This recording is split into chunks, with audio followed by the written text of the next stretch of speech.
Please stay tuned for important disclosure information at the conclusion of this episode. Hi, and welcome to The Long View. I'm Amy Arnott, Portfolio Strategist for Morningstar. And I'm Christine Benz, Director of Personal Finance and Retirement Planning for Morningstar. Today, we have two guests on the podcast, Don Graves and Wade Pfau. Don Graves is the president and founder of the Housing Wealth Institute and an instructor of retirement income at the American College of Financial Services. He's considered one of the nation's leading educators on incorporating housing wealth into retirement income planning. He's also the author of 3 books, Housing Wealth, An Advisor's Guide to Reverse Mortgages, Housing Wealth Conversations, and The Retiree's Guide to Housing Wealth. He graduated from the Fox School of Business at Temple University. Wade Pfau is professor of retirement income in the Financial and Retirement Planning program at the American College of Financial Services. He's also co-director of the American College Center for Retirement Income and Retirement Income Certified Professional Program Director at the American College. Pfau has written several books, including his most recent Retirement Planning Guidebook. He is a co-editor of the Journal of Personal Finance, and he publishes frequently in a wide variety of academic and practitioner research journals. Pfau holds a doctorate in economics and a master's degree from Princeton University and Bachelor of Arts and Bachelor of Science degrees from the University of Iowa. He's also a chartered financial analyst. Don and Wade, welcome to The Long View. Thank you. Thank you so much. So the first question is for Don. Before we get started, can you tell us a little bit about your career and how you first started learning about reverse mortgages? Sure. About 25 years ago, I was the CEO of a nonprofit in Philadelphia called Habitat for Humanity. And my sister called me, my older sister, and she said, "Little brother, I've got something you should look at." And she described, and I told her, "Oh, no, you're going to prison this time. You're taking old people's houses." And I didn't want anything to do with it. And I asked her, why would you think I'd want to do something like that? Now, I didn't know anything. I was like most people. And she said, you love serving people. That's part of your DNA. And this is a good way for you to support your 3 children who are school age. So that was kind of my entree. It took me a year after my sister talked about it, and I visited HUD's Home Ownership Center in Philadelphia, spoke to Fannie Mae, spoke to 3 of 5 housing counselors because I wanted to make sure that this is what it said. I wanted to see the fine print, the aha, the gotcha. And only after I did all of that could I look someone in the eye and say, this is an appropriate resource for the right person. So that was my entree into the world of reverse mortgages. Mm-hmm. So we want to delve into the products and the utility in the role of retirement planning. But Wade, maybe we need to cover some ground first just on the basics of reverse mortgages. And I'm hoping you can talk about the type of reverse mortgage called a home equity conversion mortgage, sometimes shorthanded as a HECM. Maybe you can give us some basic background about what a HECM is and how it works. Sure. And so the vast majority of reverse mortgages are HECMs. There are some proprietary reverse mortgages out there, and generally they're for homes that are more highly valued, well beyond $1 million. But the HECM program is usually what people have in mind with the reverse mortgage. It was created during the Reagan administration. It's a federally administered program through Housing and Urban Development and the FHA, Federal Housing Authority. And it's a framework and system and set of standardized rules for how to allow individuals to tap into their home equity through the reverse mortgage so that there's the borrowing capacity. They're able to borrow, spend. It creates liquidity for the home effectively to be able to incorporate that into their retirement strategies. And it's really the foundation for what people have in mind when we hear the term reverse mortgage. So, Don, we both have a copy of your book. It's called Housing Wealth, and it's geared toward advisors. And you write that HECM mortgages have been controversial in the past. It sounds like it was an issue where there were a few unscrupulous advisors that were encouraging people to get these reverse mortgages and basically using that to have clients buy products that would earn them commissions.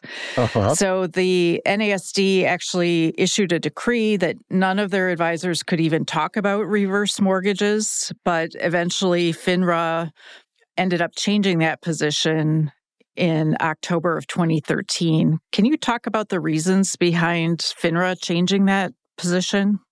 Sure. The history, when I started 25 years ago, the American Home Ownership and Economic Opportunity Act of 2000 had a provision that if you use your proceeds from a reverse mortgage to purchase a qualified long-term care plan, they would waive the initial mortgage insurance premium. Also at that time, if you went to the AARP website and you plugged in some information, it would give you some quotes: a reverse mortgage lump sum, line of credit, monthly payment, and a fourth category, which happened to be a chassis based on a John Hancock single premium immediate annuity. So at one point in time, reverse mortgages, the Congress was thinking, how do we strengthen retirement?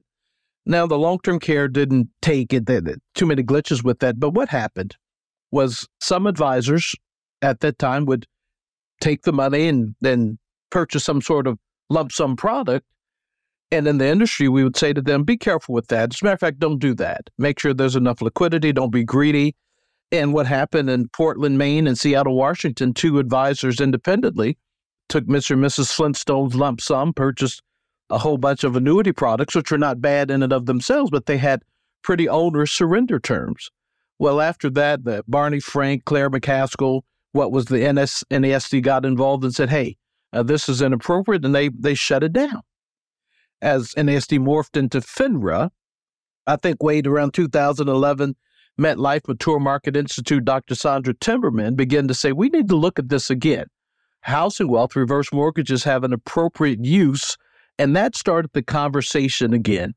And so in 2013, FINRA's official position, their written position, where reverse mortgages should only be used as a last resort, until Dr. Bear Sachs' brother Stephen Sachs really challenged that, and they relented on some of that language. They removed the last resort language. Wade, you can add to that if I missed something. No, I think you got it right. I mean, unfortunately, FINRA still has a negative sounding title for their report. They didn't change the title. It's still like Reversal of Fortune or something like that. But if you actually read the contents, they give warnings and things about make sure you understand how reverse mortgages work and so forth. But they took out some of that really restrictive language about this should only be used as a last resort. And Don, I agree. I mean, my understanding is effectively the research that Barry Sachs and Stephen Sachs had published in 2012, they took that to FINRA and were able to convince them that that sort of last resort scenario really is the worst way to think about incorporating a reverse mortgage into a financial plan. So there have also been some regulatory changes. There's a series of regulatory changes in the mid-2010s. Can you talk about some of the key changes that were made from a regulatory standpoint? So it seems like every few years, the government decides to adjust some of the parameters of the program, always working to strengthen it for the long term. And so in the 2013, 2015, 2017, we saw a lot of changes. One was to create protections for eligible non-borrowing spouses, so that one of the rules of the HECM is you have to be at least 62 years old to be a borrower.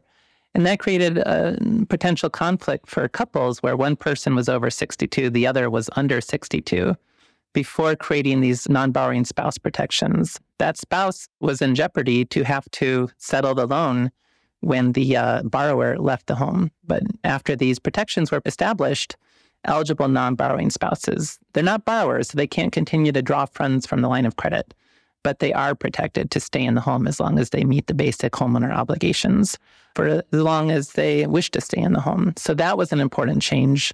Another big change was creating financial assessments and life expectancy set-asides. So another concern with reverse mortgages, it's always been this kind of last resort idea where when people run out of options, the only thing left is maybe they can tap into their home equity through a reverse mortgage.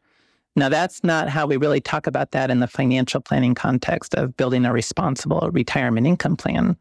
But if you were using a reverse mortgage as a last resort, you might ultimately just be kicking the can down the road. And if you don't have the resources to pay homeowners insurance, to pay property taxes, to do basic home maintenance, there was risk that eventually the home could be foreclosed upon.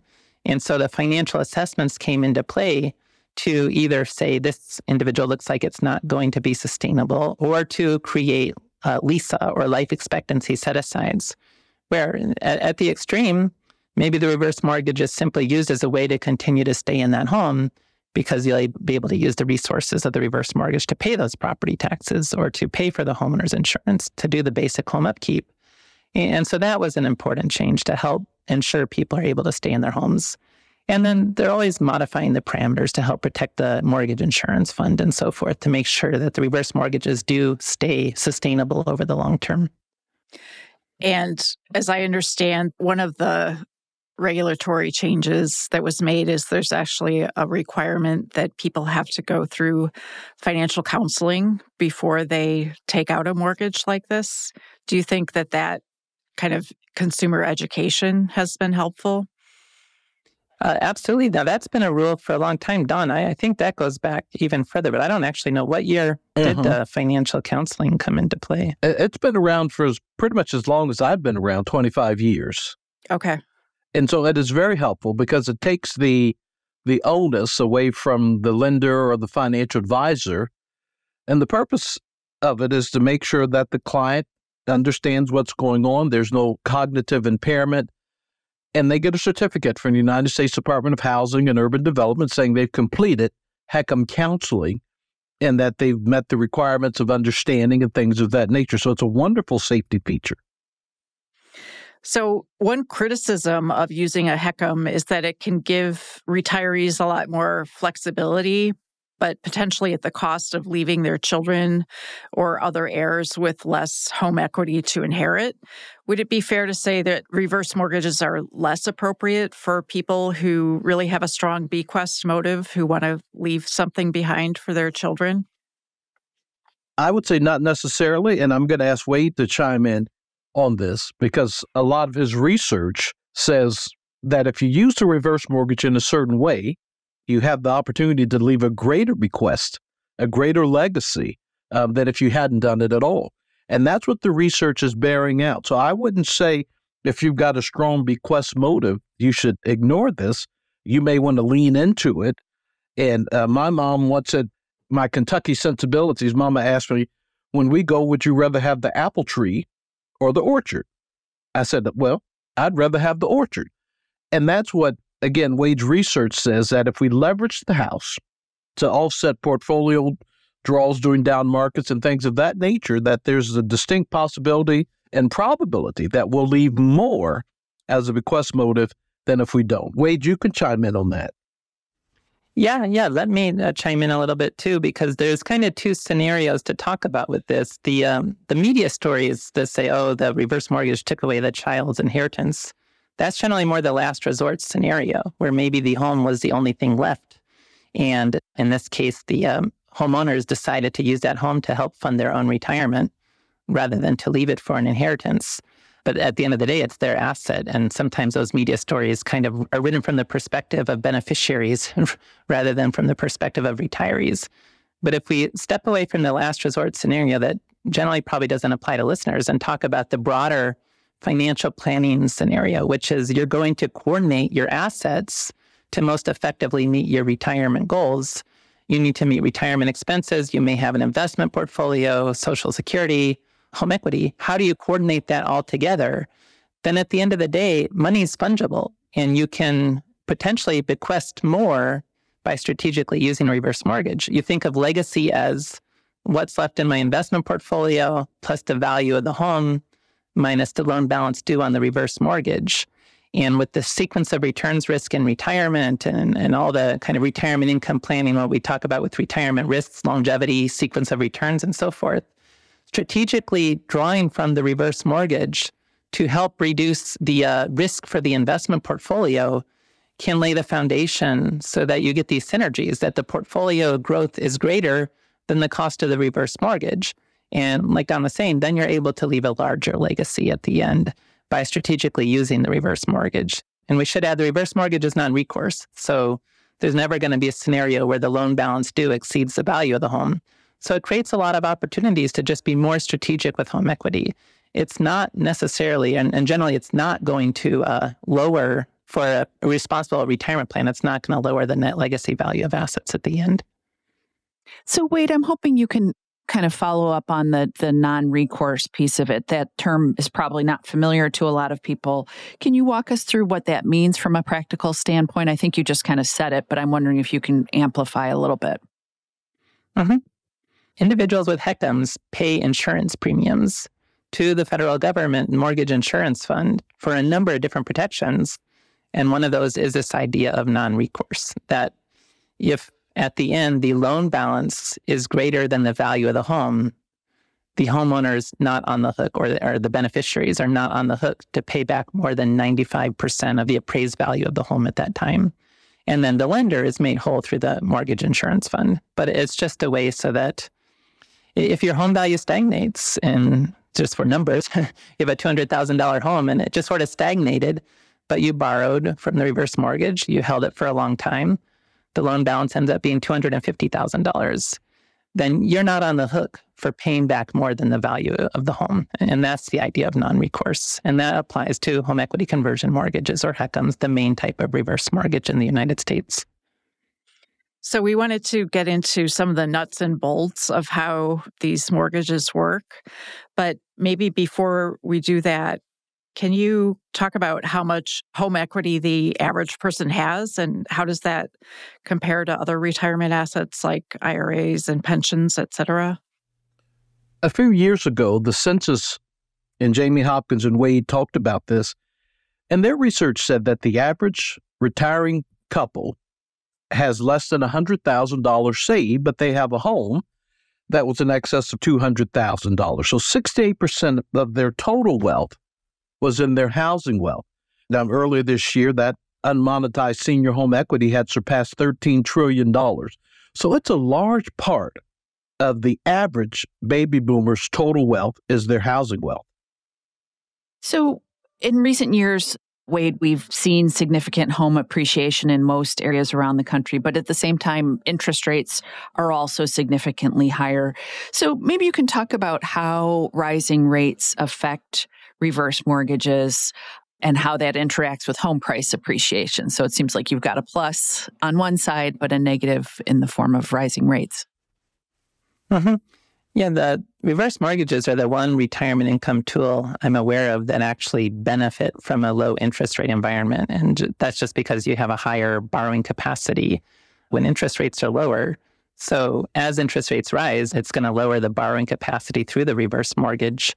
But that being said, we're still not really in a scenario where interest rates are very high. And when I do now historical simulations using historical data with reverse mortgages, we're nowhere near the point where interest rates are so high that there's not value from a reverse mortgage. It's really 1982 reverse mortgages, HECMs didn't exist in 1982. But when I look at the historical data and apply historical stock bond returns, interest rates to today's HECM rules, 1982, when we were talking about 15, 16% interest rates, that was really the only time that you really see that sort of, okay, interest rates are too high at this point. But yeah, it is the case that when interest rates increase, you do reduce the initial borrowing capacity through the reverse mortgage. And Wade, let me jump in with that. That's one thing that happens, but also because the line of credit, the growth rate on the reverse mortgage is based off of the prevailing interest rate. Whereas at the beginning of COVID, maybe the line of credit interest on the reverse mortgage is growing at 3-4%. Now it's 6-7-8% in some cases. And so depending on what the borrower and the investor is seeking to do, reactive or proactive, actually having a higher interest rate, lower starting benefit, but it grows significantly faster because of today's prevailing interest rate. And that can be used to their advantage. So maybe we can talk a little bit more about the effective interest rate and how that's calculated. So from what I understand, there's 3 different components. There's the loan index amount, which is now based on Treasury bond yields, the lender's margin, and then the HUD mortgage insurance premium charge, which you mentioned before. So what's a typical lender's margin, and how does that end up impacting the overall effective interest rate? So the lender's margins do vary. And I last checked, you can get all this data. It's available through the government websites, HUD websites. It's lagged a few months, but in October of 2023, that's the most recent data I had. I'm thinking that the average lender's margin was right around 2.25%, and that it generally fell within a range, a little bit under 2% to potentially a little over 3%. Somewhere in that ballpark. And that's something that's fixed in the loan at its initial, when you're signing the contract. These are the terms of the loan. So that will feed into the growth of the loan balance or the growth of the line of credit, whatever composition you have there throughout the lifetime of the loan. So, Don, there are numerous ways that people can use proceeds from a HECM. Can you walk us through the main payment options? Sure. A reverse mortgage is going to make money available based on three primary factors: the age of the youngest borrower. Someone has to be age 62. In most states, a person has to be age 18, except for Texas. They have to be both 62. Value of the home and the future projected interest rate, which HUD calls the expected interest rate.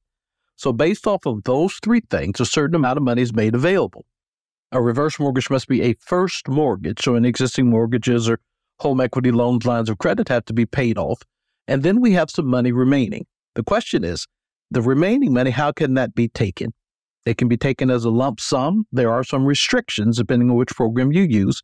A line of credit, a term payment, which is, Don, I just want this for 5 years or 10 years or 12 years, a 10-year payment, which means money will be sent to you monthly for as long as you have the loan, or a hybrid, where you take a lump sum and maybe a line of credit and monthly payments. So those are the 5 ways.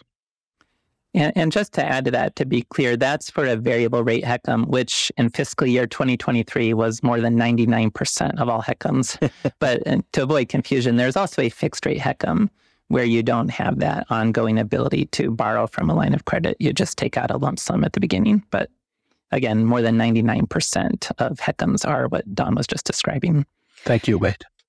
And Don, you mentioned earlier the amount that a person can borrow, and there's actually something called a principal limit factor, which determines the percentage of the home value that you can tap into. Can you talk a little bit more about how that works?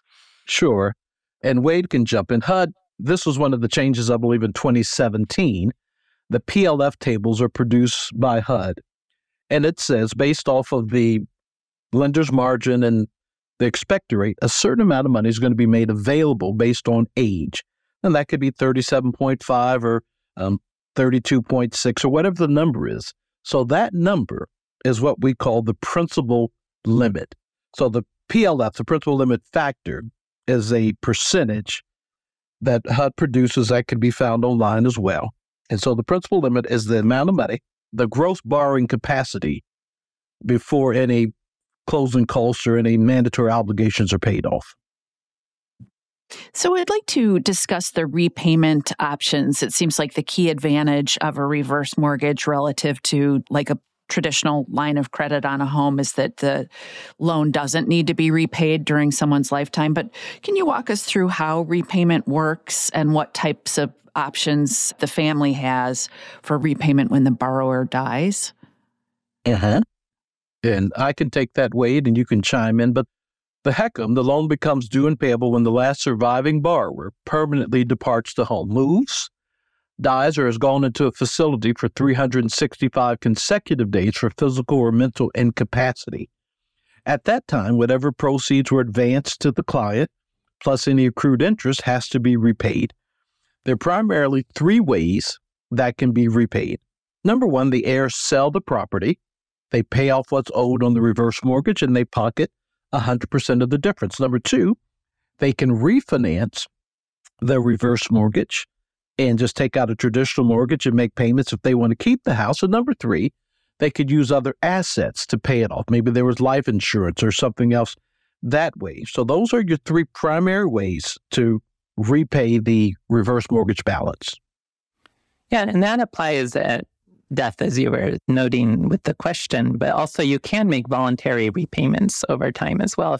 And that's getting into, you can adjust the composition between the loan balance and the line of credit. And if you make a voluntary repayment while you're still a borrower, that just moves funds back into the line of credit so that subsequently you'll get more growth in the line of credit rather than having that growth be in the loan balance. And then you can tap into those funds again later as you go through retirement. So you've noted that the line of credit actually grows over time in line with the effective interest rate. And I know, Wade, you've done some research about this and looked at a strategy where a person might set up a HECM at the beginning of retirement, but then wait to tap into it until closer toward the end. Can you talk a little bit more about how that can work and that strategy can work and why it seems to be beneficial?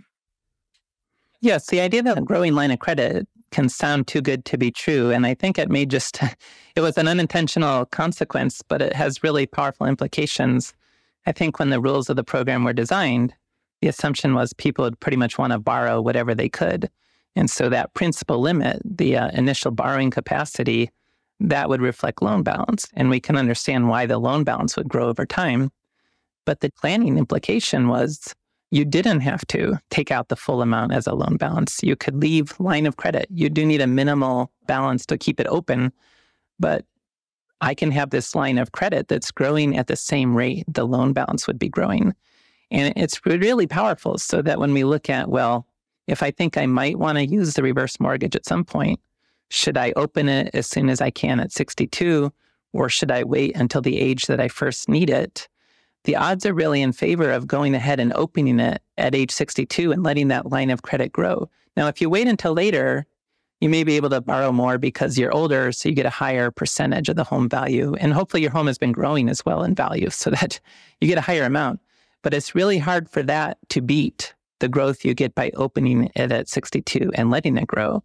60 to 70% of the time with historical data, you'd have faster growth by opening it at 62 and letting it grow over time.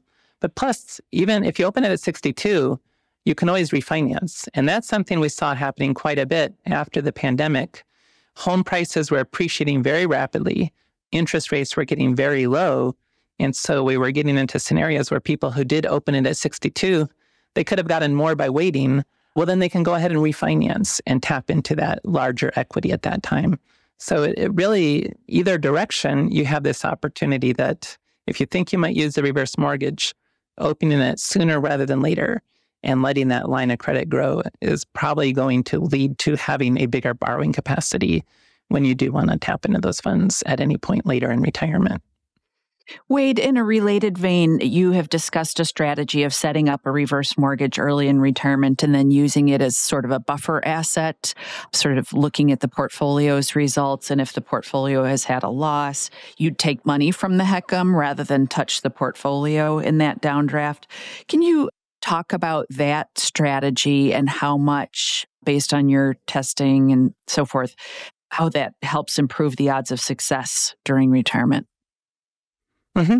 Yeah, and that's actually, so there were, in the Journal of Financial Planning, which is one of the main outlets for financial planning research, there were 2 articles published in 2012 that really made that same point. They didn't know about each other's work, so they approached it in different manners. But you had Barry and Steven Sachs in February 2012, and then you had, I call the Texas Tech University team, Harold Avinsky, John Salter, Sean Pfeiffer, published an article in August 2012. And they both made the same point that opening a line of credit on the reverse mortgage and letting it grow provides a resource to help manage sequence of returns risk in retirement. That if your investment portfolio looks to be in trouble, you can define that in any number of ways, but market downturns or you're lagging behind where you need to be, the portfolio is not performing at the level it needs to make that retirement plan be successful, then you temporarily draw your spending need from the reverse mortgage, leaving the portfolio alone, giving it a better opportunity to recover before you then tap into the investment portfolio again. Because you have that growing line of credit and because it's not correlated with the market, meaning if the stock market's down, your line of credit doesn't decrease in value. it's a classic buffer asset. There's really only 3 buffer assets out there, just cash, but then you're giving up the yield on having assets in cash. The HECM growing line of credit, and then also whole life insurance. Cash value has been described in this way. 3 different resources that can provide a temporary bridge to tap into to avoid selling from the portfolio when it's in trouble. And that creates these synergies about if I don't have to sell from a declining portfolio, if I let that portfolio recover, the long-term growth and benefit to that portfolio can more than offset the cost of the reverse mortgage to create that better overall financial planning outcome, to meet the spending goals in retirement, and to preserve more assets for legacy at the end as well. Both of those research articles illustrated that point. And then, I've also replicated their work, looked at it, and just created an even simpler rule where it's just you record what was the portfolio balance at retirement. Whenever the portfolio balance is higher than that, spend from the portfolio. Whenever the portfolio balance has dropped below where it was at the start of retirement, spend from the reverse mortgage. So lots of different options, but they all point to this idea that synergistic, coordinated use of a growing reverse mortgage line of credit can lay the foundation for better outcomes in retirement. So, Don, another study you mentioned in the book was a Journal of Financial Planning paper written by Barry Sachs in 2017 called Integrating Home Equity and Retirement Savings Through the Rule of 30. Can you walk us through some of the key findings there? I'm going to defer that to Wade, and because some of Barry's findings there in 2017, there was a different kind of economic outlook. It's very powerful what he was presenting. But Wade, would you unpack a little of that, Barry's Rule of 30?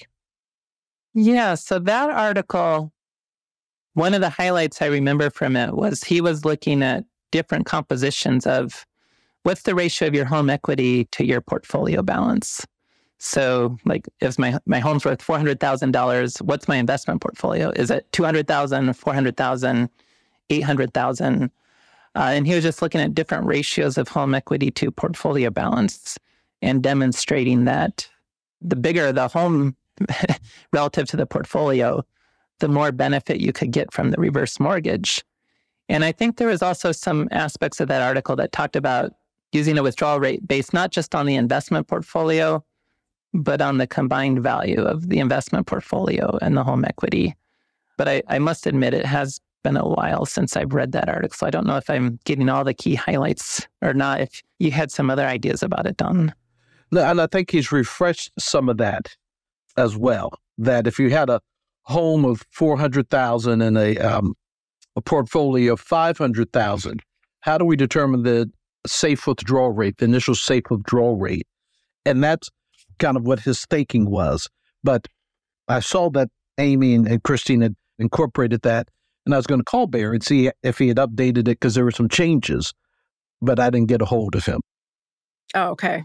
Yeah. So I think the basic idea was, as you said, instead of just looking at the portfolio value to determine a safe withdrawal rate, you would combine the portfolio value and housing wealth and then divide by 30 to come up with a safe withdrawal rate. Yep, that was the premise. And again, he's done some additional work since then, and I can't speak on that right now. Okay. So I wanted to follow up on that standby reverse mortgage idea that you were discussing, Wade. I've talked to some financial advisors about this, and one, I made a comment that he felt that it makes total sense on paper, but just that it's perhaps an overly complicated way to address sequence of return risk, that he said he would rather do it with asset allocation and adjusting withdrawal rates. What's your response to that reaction, which I would guess is pretty common among financial advisors? Well, yeah. I mean, guess I would push back on that. At the end of the day, there's really only 4 ways to manage sequence risk in retirement. One, you can just spend less. That's kind of the logic of the 4% rule idea of just, well, how low does my spending need to go so that I don't have to worry about outliving my money? Another is you can be flexible with your spending. If I can cut my distributions after a market downturn, that helps manage sequence risk. So it sounds like an advisor may have a preference for that approach. Right. The third is to manage volatility in some manner in retirement. Now that can get us down a big rabbit hole of what actually works as a way to manage volatility in a manner that doesn't sacrifice too much yield. It doesn't simply mean using a bond portfolio to fund retirement, because as soon as you want to spend more than the bond yield curve can support, you're going to ensure that you deplete that asset base. But there's different ideas there with like bucketing approaches, or annuities can even fit into that. But then the fourth approach is just this idea of a buffer asset. And I don't think it has to be that complicated. Like I was said earlier, there's a very simple decision rule. If I have the buffer asset, if I had $1 million in my portfolio at the start of retirement, I don't even have to inflate that number for inflation. I just keep track of that number. If my portfolio's fallen below that balance, I'm going to tap into the buffer asset, whether it's a reverse mortgage or some other buffer asset. I don't think it has to be all that complicated. Now, it can get more complicated, and that's the Texas Tech approach did get more complicated because you had to track, this is exactly how much I should have in my portfolio every year of retirement, and use that as a threshold to decide when you spend from the reverse mortgage. But I think with a simpler rule, it really doesn't have to be all that complicated, and can be done a lot easier than some of the variable spending strategies that also make complicated decisions based on portfolio balance. We also wanted to talk about some of the risks or negatives associated with reverse mortgages. Wade, I'm wondering if you can talk about the risk of foreclosure with these products. The borrower doesn't need to make payments, but they still have to pay property taxes, home insurance, continuing maintenance on the home. Are there any statistics on the risk of foreclosure who take out these products? So I haven't seen statistics on foreclosure rates. And we do need to emphasize, again, the difference between the last resort scenarios and then the financial planning scenarios. If you're listening to Tom Selleck pitch reverse mortgages on TV and calling the 800 number, it's because you don't have other options. That's really where that risk of foreclosure may be a relevant consideration. But that's where the government has tried to strengthen the program with the financial assessments to simply have set-asides put into place. I can't tap into all of the potential borrowing capacity because there's part that's been carved out and set aside to pay the future property taxes and homeowners insurance and so forth. And also to make sure that home repairs are done so that the home meets the requirements at the very beginning, just to get you on that right path. Now, in the broader financial planning context, where it's not necessarily the case that people are going to be running out of money, then this conversation around foreclosure is really going to be much less relevant. And probably for a lot of listeners to the podcast, they're more in that latter bucket where they're not going to be completely deplete of all assets in retirement. And so they're going to have the resources to maintain their homeowner obligations. So sticking with some of the reasons that someone might not consider a reverse mortgage, older adults often find themselves in homes that are impractical to age in. They might be too large, or they have stairs, or they need costly repairs. Given that, is relocating to a more practical space often the better call than staying put and tapping home equity via a reverse mortgage? It all depends what the client wants to accomplish and where they live. For example, someone in California, they had a $400,000 home in San Francisco. It's worth $1.5 million. And if they sell it, the capital gains are going to be pretty extensive. And so one of the ways to say, well, you don't have to sell it. You could do a reverse mortgage and stay to kind of manage your capital gains. That's probably the exception. But for a lot of folks, the home is not the right size anymore. One of the things I ask, I train advisors for what I do, and said, ask your client this: if we could increase your cash flow, reduce your expenses, and add new dollars back to your retirement savings, but admit moving to your next last and best home, would you want to see how it works? Now, that's a financial planning question. So you've got a client, let's say they sold their home and they've got $500,000 in proceeds left over, and they could go to a $500,000 home and pay cash, or they could use the reverse for purchase program that came about in 2009 that would allow them to buy their next home today at about 60% down payment and have no monthly mortgage payments. And then they'd have some excess money left over to add back to their savings. So a client says, well, Don, I'd like to do that. So here's a $500,000 home, and the reverse mortgage would make $200,000 available as an example. So we subtract that. So their down payment is $300,000, gets them to a $500,000 home. But remember, they had $500,000 in proceeds. So they're able to kind of reduce their expense footprint and add $200,000 back to their retirement savings. You couldn't do that with just kind of the downsizing or moving. You'd have some money left over, but using the reverse repurchase amplifies that and increases it. And I think it's an excellent consideration for many, many people. Another negative we sometimes hear about is the closing costs for a HECM mortgage, which, as with any type of mortgage, can be significant. And Don, I know you wrote in your book, you cited an example. It could be about $16,000 total for a $400,000 home. But is that still, kind of the average number that you would see for that type of mortgage balance? For the HECM, there are three costs, standard retail costs. 2% of the appraised value of the house goes to HUD for the initial mortgage insurance premium. So on a $400,000 home, that would be $8,000. The second cost is what goes to the lender. 2% of the first $200,000, 1% to a maximum of $6,000. So any home over $400,000, it's $6,000. So that's the second cost. And then the third one's going to vary by where you live. So in my book, I defaulted to 0.5%, I think. But if you're in Florida, it's going to be more. And if you're in Iowa, it's going to be less. So so 2% goes to HUD, what goes to the lender, then your third-party charges. And I think Wade answered this question in COVID. He had written an article, and I thought it was fantastic. And someone kind of pushed back and said, wow, isn't that a lot? That maybe the closing cost may have been $28,000. And what Wade said, and I'll have him chime in, but it was brilliant. He says that I believe that the benefit derived from any product, plan, or strategy should far outweigh the cost. And that's when he did his paper about kind of coordinating your withdrawal efforts and what could be left as a legacy benefit at the 30-year mark.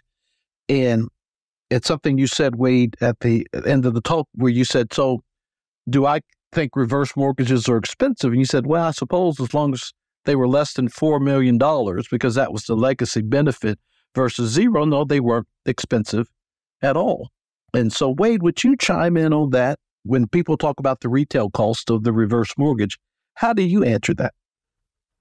Right. When you see that upfront all-in cost, it can give some sticker shock because for a more highly valued home, it could be in excess of $20,000.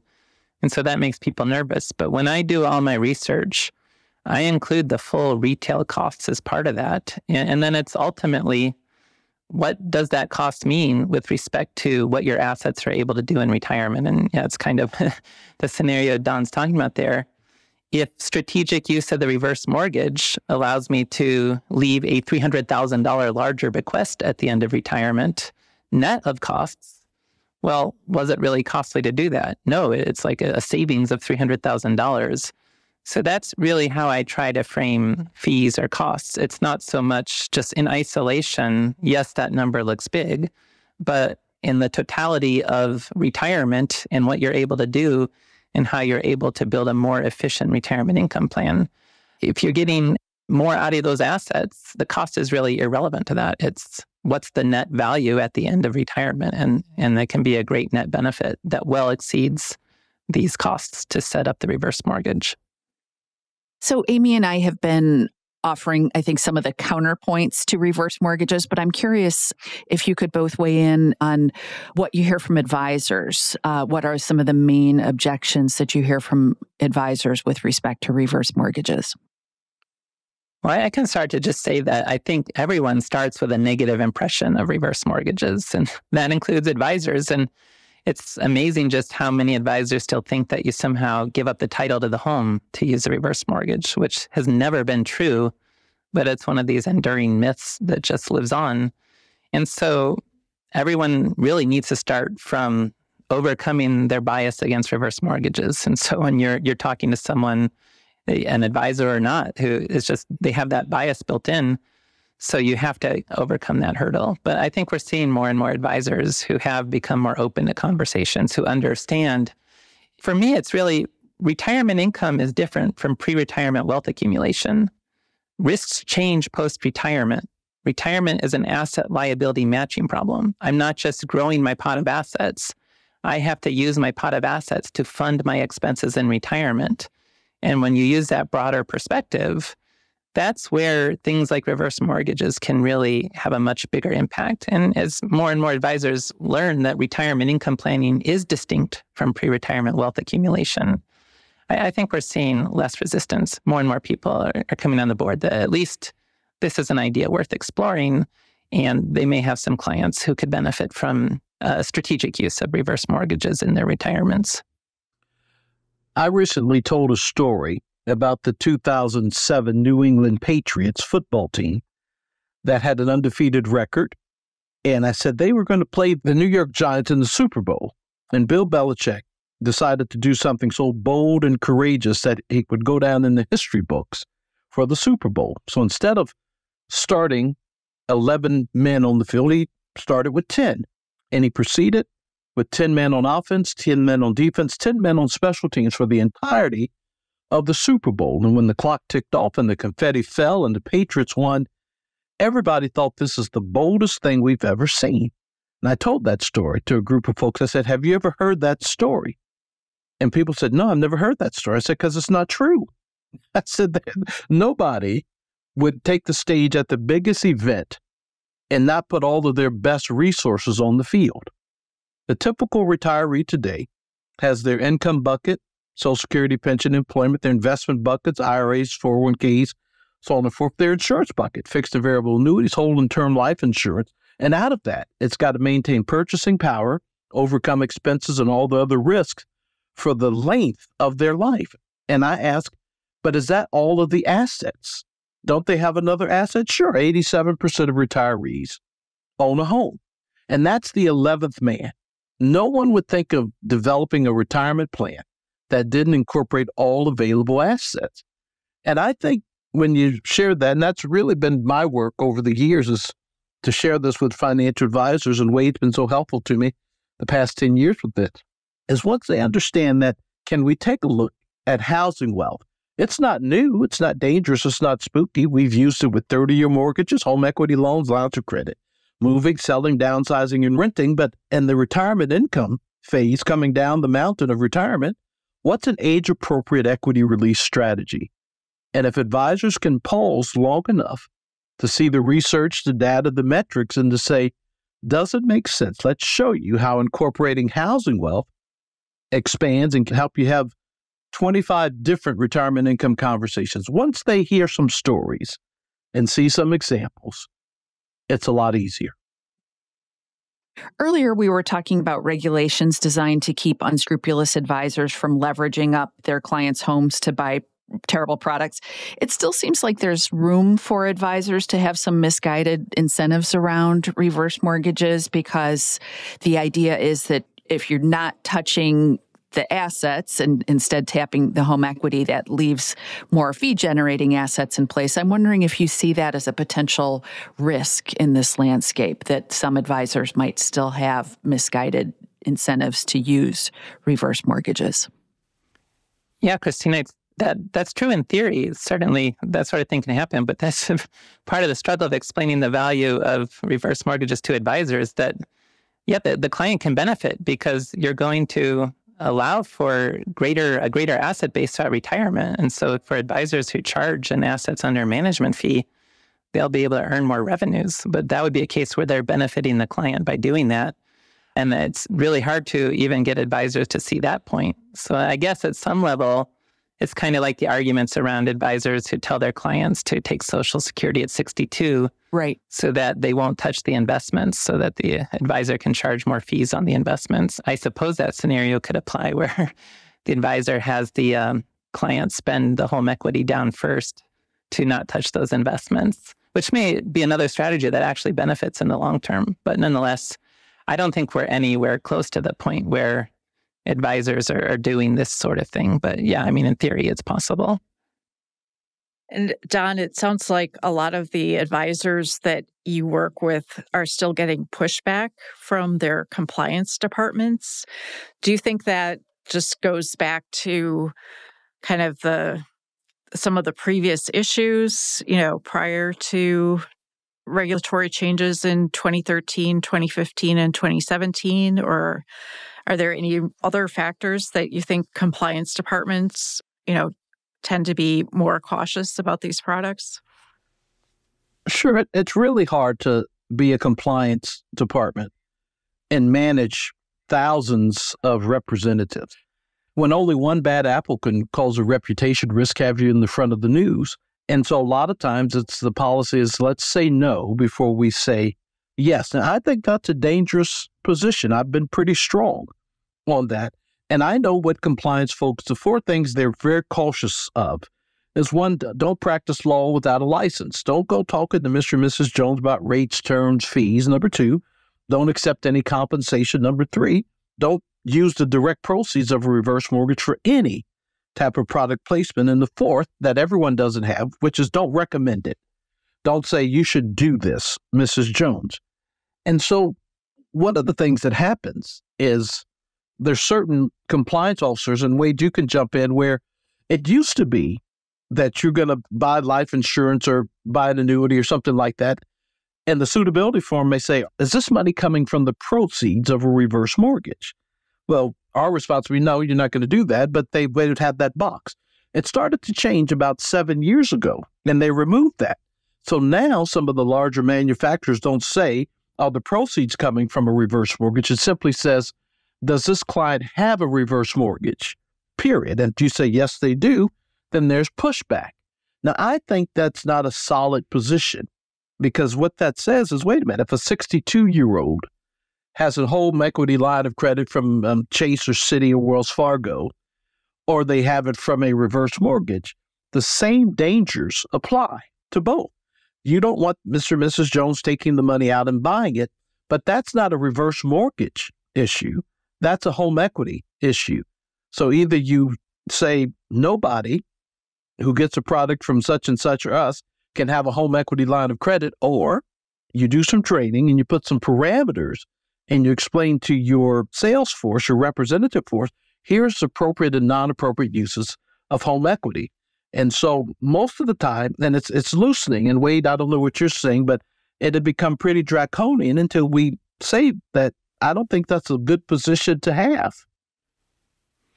Right. And it is changing. I think we're increasingly seeing some big broker-dealers that traditionally their compliance departments just said no, advisors are not even allowed to talk about a reverse mortgage, have come on board with at least allowing those conversations. So yeah, there's definitely been changes, and more advisors are allowed to talk about reverse mortgages. But certainly there are many advisors who are still restricted from even having the conversation. And I think Don explained very well about it's just compliance has to have these broad rules to make sure that they don't get that one violator who could cause the reputational risk to the company. Okay, so I think it's clear that you two are both pro HECM in a lot of ways, but are there any people who shouldn't be using a HECM, or is there a certain level of assets above which you probably don't need one, which I'm guessing would apply to a lot of advisors who might be listening to this? Their clients' home equity might be kind of a drop in the bucket relative to the rest of their portfolios, but I'm hoping you can talk about those issues. I think it spans the gamut, and Wade, you can chime in. Most of the folks I've served, and I've had 16,000 consumer-facing conversations, and 3,000 people have partnered with me. And I would say the majority of them did not need a reverse mortgage. They wanted one for the planning, and it was not reactive, but it was proactive. I had a person that had a $45 million in assets in La Jolla, California, and they looked into a reverse mortgage. Well, why? Why would someone need that? Because they had a capital gains bill of $7.1 million, and they between the attorney, the accountant, and the advisor, what's the best way to access $7.1 million? Well, he had a $10 million home, and they came, and we walked through that and said, now, if you take out this money from your assets, there'll be a tax liability there. But if we use home equity and the jumbo reverse mortgage, there's a way we can strategically do that. And so that's someone you would say, well, that person's got $45 million. They would never do a reverse mortgage, yet they did. And so it really spans the gamut of what you're trying to accomplish. And if you're looking at home equity to say there are 52 strategies that are for the needs-based borrower, but most of the things I talk about and we talk about are for financial planning, for very proactive planning purposes. Wade, what would you say? Yeah. I mean, in terms of like who maybe shouldn't consider reverse mortgage, like, you've got to be 62 for the HECM program. If one spouse is a little bit under 62, I generally suggest wait until they're both 62. If you're planning to move within a few years, probably just wait till you're in the home that you anticipate staying in. And then I emphasize the need that reverse mortgages are part of a responsible retirement plan for individuals who may not be able to manage having liquidity. It's like Odysseus tying himself to the mast. They may be better off not having the reverse mortgage to avoid spending frivolously in ways that's really not part of a responsible plan. And then, for the higher net worth scenarios, the HECM limits this year, it's around $1.15 million on the home value of which the HECM would apply to. So if you have a home that's worth dramatically more than that, it's just at some point going to limit how much relative value you get from the HECM. It really is something more for mass affluent retirees. But then Don mentioned the jumbo or the proprietary reverse mortgages that can be applied to homes worth as much as $10 million. So that might be a consideration for some of those higher net worth individuals as well. Well, thank you both for taking so much time to talk with us today. And, I think you have definitely shed light on, how the mechanics of these products work, but also how they can be used in a broader financial planning and retirement planning context. Thank you so much. Thank you.